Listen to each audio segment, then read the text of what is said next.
Do you want to learn how to play piano like the legendary Bruce Hornsby? That's just the way it is. Listen to the Mandolin Rain. Listen to the she came back around like nothing really happened.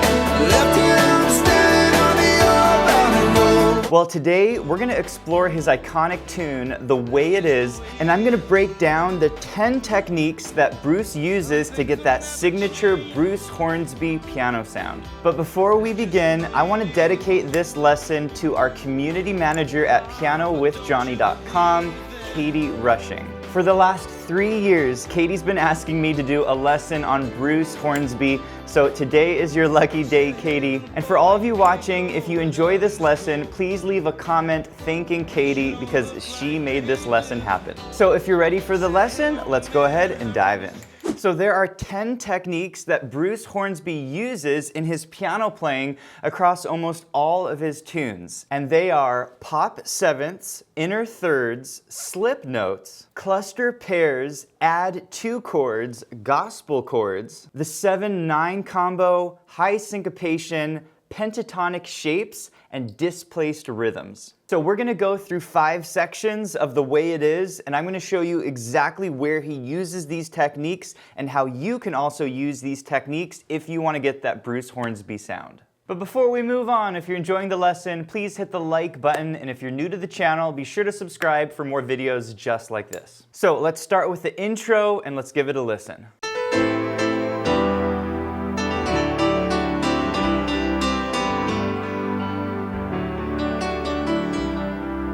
What a classic intro. So I'm gonna play it for you so you can see exactly what he's playing, and then I'm gonna break down his techniques.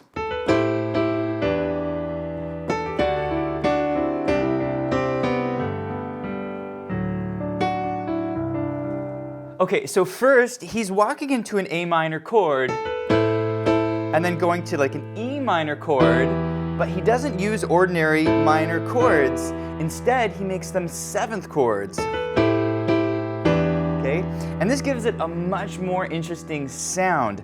I call these pop 7th chords, and it's a really simple trick to making a pop chord progression sound more interesting. Is instead of playing a minor chord, you just go down a whole step from the root, and you get an A minor 7th chord. Same for the E. Okay, you go down a whole step, and you have this beautiful E minor 7th chord. Now in the next part, he goes to a D major chord, and then to a C chord, and then to a G chord. But instead of playing these ordinary major chords, he uses this really cool technique called inner thirds, and it ends up sounding like this. Okay, way more interesting. So what he's doing, he has this little lead-in line, and he grabs a D major chord, but he uses a G slip note into the chord. Okay, so that's a really important technique. And then he walks down thirds using the notes from the G major scale. He grabs a big C major chord, and then same thing. Okay, he's using a slip note up to the E, which is the 3rd of a C major chord, and he's just walking down notes from the G major scale into the next measure. Okay, next measure. For this one, he's just playing a little melody on the G. There's my D major chord, just using notes from the G major scale, and then he comes down on a really beautiful C add 2 chord. It's basically a C major, but you're adding the 2nd note just above the root. By the way, if you want to learn more about using 7th chords in your piano accompaniment, we have a great course series on this in our level 4 learning track. I'll put a link to that below. All right, let's give part 2 a listen. I call this the piano stabs section, and here's how it sounds.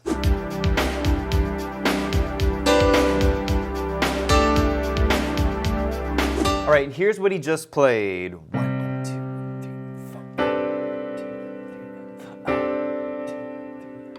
This is a very cool technique which I call cluster pairs. And the idea is that you can take an ordinary chord like a C major, but instead of playing this, you play it like this. Okay? It's a very hip sound where you have two clusters stacked on top of each other. So we have a cluster of notes here and a cluster of notes down here, okay? The technical name for this chord, by the way, is called a C major 13 chord, but we're just clustering the notes together, so it's a very hip technique. And then he brings it down to the second chord like this, okay? So once again, you can take an ordinary chord like C major and you can play it like this. By the way, if you want to learn more about how to add these notes to your chords, they're called chord extensions. We have a really great course on this called our chord extensions course. I'll put a link to that below. All right, part 3 is what I call the groove hook. So let's go ahead and give it a listen and then I'll break it down.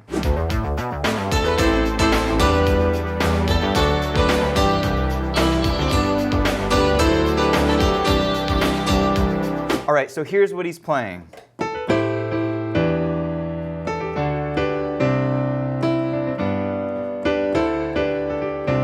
So he's playing a little lead-in line to his A minor chord. He's using an A minor 7, which I taught you earlier. There's my E minor 7, and then check this out. Really cool sound. He's on a D major. He goes to a little G major as a passing chord, so he's actually changing chords temporarily, and then he lands on a beautiful chord, which we call a C add 2, or you can think of it as a C sus 2, okay? And this is a technique he uses a lot. Instead of playing like a C major like this, he plays this D in there. So you could think of it as a sus 2, or you can even do an add 2, okay? Again, it just makes ordinary major chords sound a little more interesting. And then he has a little lead-in line to his G chord. And then this is a really hip sound, which is the gospel chord sound. So after this lead-in line, he plays a G major chord, and then check this out. Okay?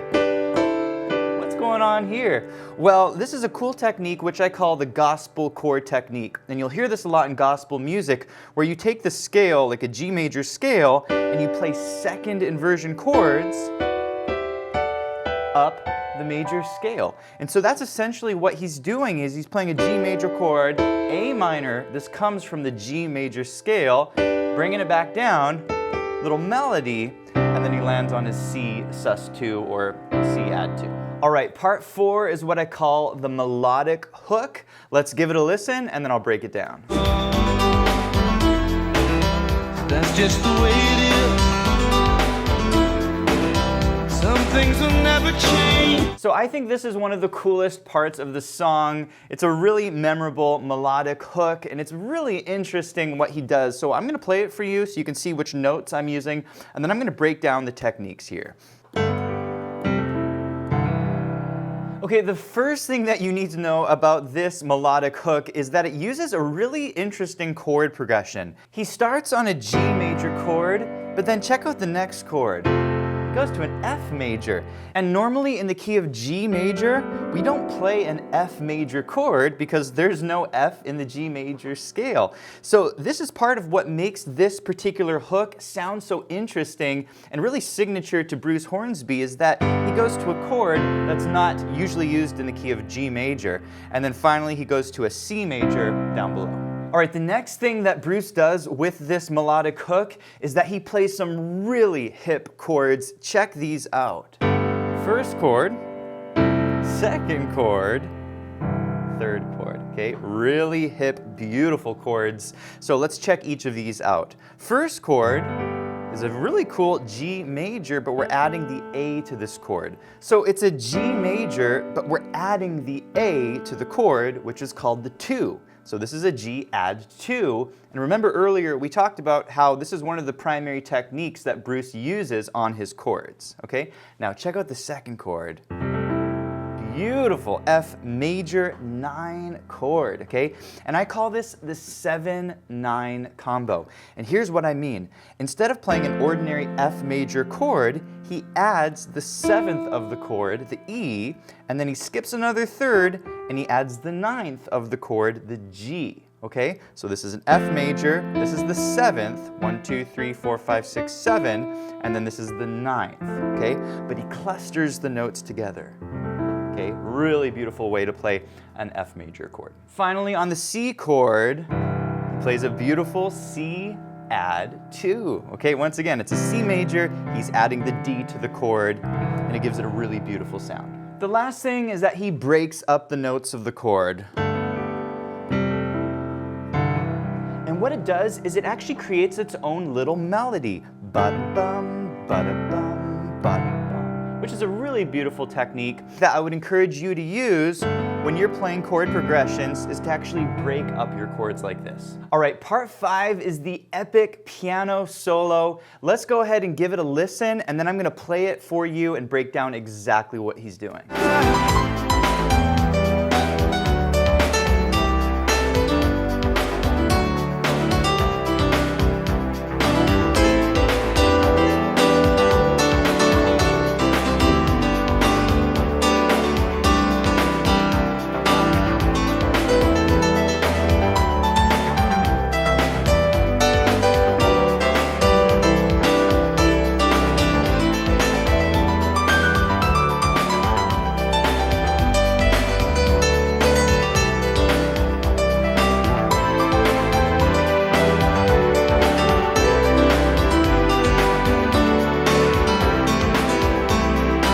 All right, what an epic solo. I'm gonna play the same exact solo so you can see exactly which notes he's playing, and then I'm gonna break down his techniques.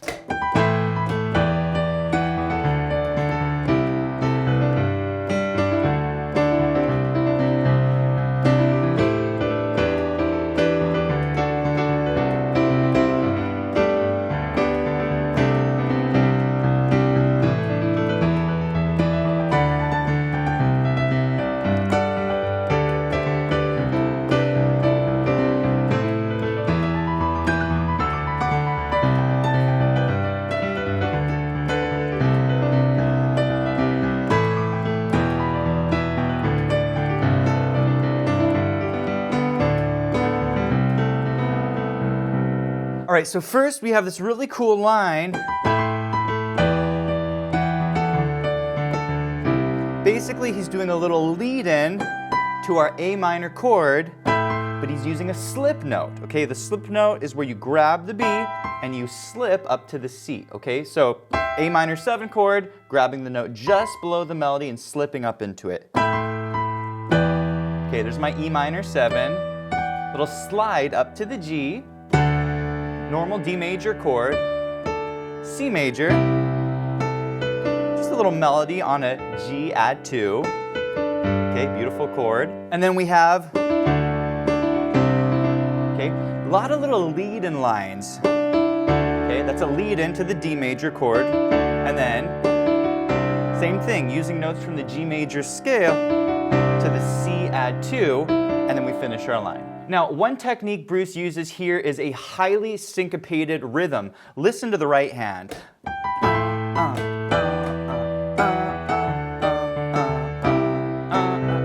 You're playing a lot of those notes in the right hand in between your main beats, and this is called syncopation, and it's part of what gives this its kind of unique sound, is it is highly syncopated. All right, let's look at the next line.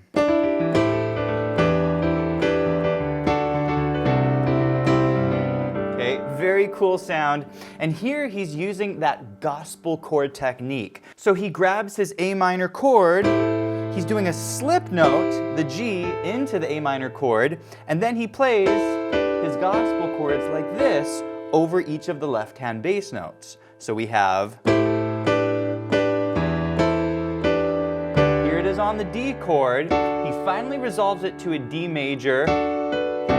This is really interesting. He's got a D major passing chord over a C, which is a really nice technique. And then here, he's basically playing a G major chord, but he has this little melody moving on the bottom of the chord, which gives it a really interesting characteristic where you almost have this counter melody below the top melody. You hear that? Okay. And he basically uses this for the rest of his line. All right, let's look at the next line. What the heck is he playing here on his A minor chord? Well, this is a really cool technique which I call the pentatonic shapes technique. And here's the basic idea. He's taking a simple scale called the G pentatonic scale. It's a 5-note scale, and he's playing different shapes over this scale. So his first shape uses these 3 notes. Then he shifts it up and plays these 3 notes. He uses a couple transition notes and ends his line. Okay, and again, all of these notes come from that G pentatonic scale. So we have 1, 2, 3, 4, and then we have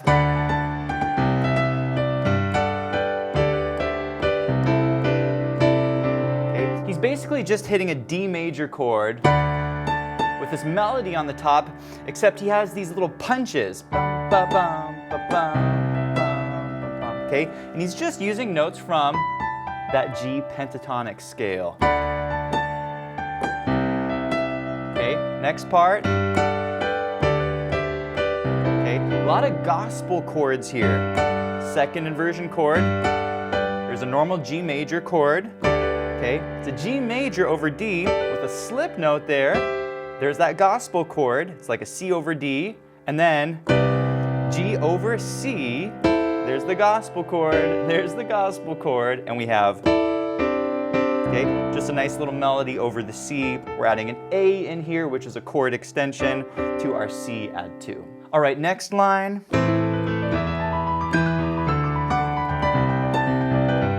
Super cool run up the piano. So we're gonna start on an A minor 9, and then we're gonna use those pentatonic shapes which we used earlier. So starting on the A, then on the E, and then we're gonna come up a G major chord.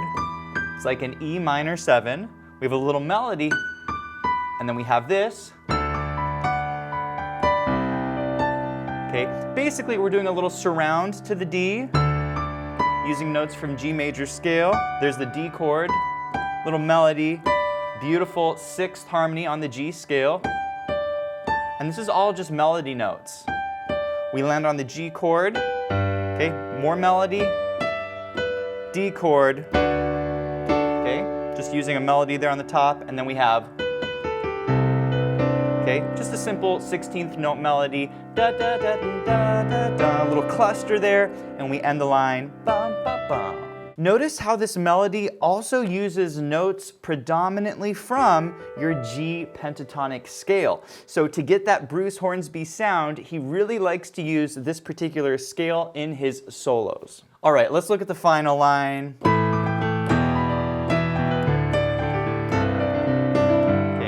What is he doing here? Well, this is a really cool technique called displaced rhythm, and I'll explain it to you in just a minute. But first, I want to talk about the chords. He's playing a predominantly G major sound on all of his chords. So he's got like a G major over A, a G major over E, okay? Changes it here to an E minor, but again, it's very similar to a G major. And he's back to a G major, okay? And he has a G major, once again on the C with a little slip note there, okay? So he's playing these G major chords over different bass notes. But what really makes this line special is that he displaces his rhythm. Listen to the rhythm.